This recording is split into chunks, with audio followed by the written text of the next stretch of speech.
Kolkata TV ডিজিটালে আপনাদের সকলকে স্বাগত। আপনাদের সঙ্গে রয়েছে আমি অঙ্কুর। ফের গুজরাটগামী জাহাজের ওপর হামলা চালানো হলো ইরানের পক্ষ থেকে।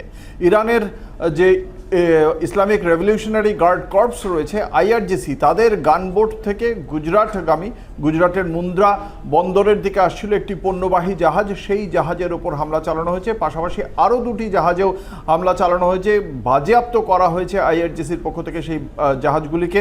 এবং এই ঘটনাটা ঘটলো খুব তাৎপর্যপূর্ণ একটি সময়।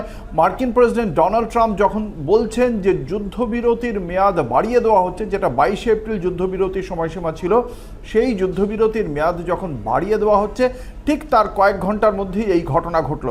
খুব স্বাভাবিকভাবে এর আগেও গত সপ্তাহে একই রকমভাবে ভারতীয় জাহাজ জাগ অর্ণব এবং সান হেরাল্ড বলে দুটি জাহাজের ওপর একই রকমভাবে হামলার ঘটনা ঘটেছিল। একটি ইরাক থেকে তেল নিয়ে আসছিল, আরেকটি জাহাজ আসছিল।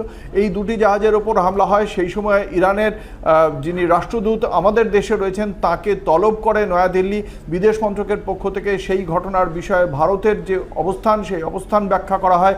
সেই ইরানের রাষ্ট্রদূত গোটা বিষয়টি তেহরানকে জানায়। কিন্তু তারপরেও একই ঘটনা দ্বিতীয়বার ভারতীয় জাহাজের সঙ্গে, যা বিষয়টি নিয়ে উদ্বেগ অবশ্যই বাড়িয়েছে।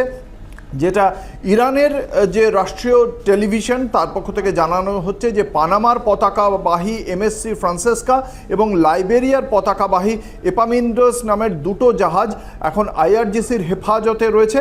আরেকটি জাহাজ গ্রিক মালিকানাধীন ইউফোরিয়া, থার্ড জাহাজটা, সেটা এখন ইরানের উপকূলে আটকে রয়েছে বলেই জানতে পারা যাচ্ছে।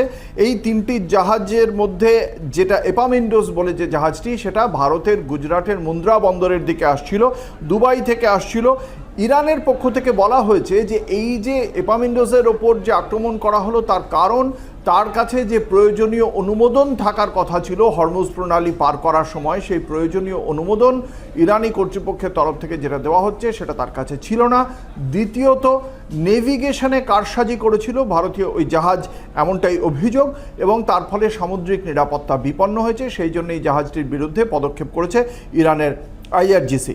অন্যদিকে ইউনাইটেড কিংডমের মেরিটাইম ট্রেড অপারেশন বা ইউকেএমটিও, তাদের পক্ষ থেকে জানানো হয়েছে যে এই জায়গাটা যেহেতু হরমুজ প্রণালী পুরোপুরিভাবে ইরানের নিয়ন্ত্রণে রয়েছে, এইখানে যেহেতু পুরো জায়গাটা আটকে গিয়েছে, এই তিনটি জাহাজের ওপর যে হামলা হয়েছে সেটাও জানিয়েছে ইউকেএমটিও। তার পাশাপাশি যেটা জানতে পারা যাচ্ছে যে এটা কেন করেছে ইরান, এই কেন করার ক্ষেত্রে জানতে পারা যাচ্ছে যে মার্কিন সেনা এই মুহূর্তে যে অবরোধ তৈরি করেছে ওই এলাকায়, সেই অবরোধের মধ্যে দুটি ইরানি জাহাজকে তারা সেখানে বলপূর্বক উঠে পড়ে এবং সেটি বাজেয়াপ্ত করে। তারই পাল্টা হিসেবে এই তিনটি জাহাজকে আক্রমণ করে বাজেয়াপ্ত করলো ইরানি সেনা। এবং এর আগে গত সপ্তাহেও দুটো ভারতীয় জাহাজ আক্রান্ত হয়েছিল, সানমার হেরাল্ড এবং জাগ অর্ণব।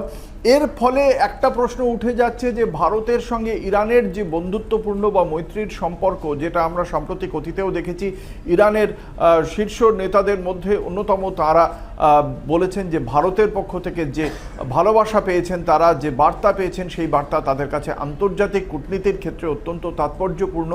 সেখানে আবার ভারতীয় জাহাজের ওপর হামলা ভারত ইরানের মধ্যে যে সম্পর্ক, সেই সম্পর্কের উত্তেজনা অবশ্যই বাড়াচ্ছে। দেখা যাক এই বিষয়ে নয়াদিল্লি এবং তেহরান দুই পক্ষ এই বিষয়ে ঠিক কী বার্তা দেয়, সেদিকে অবশ্যই নজর থাকবে।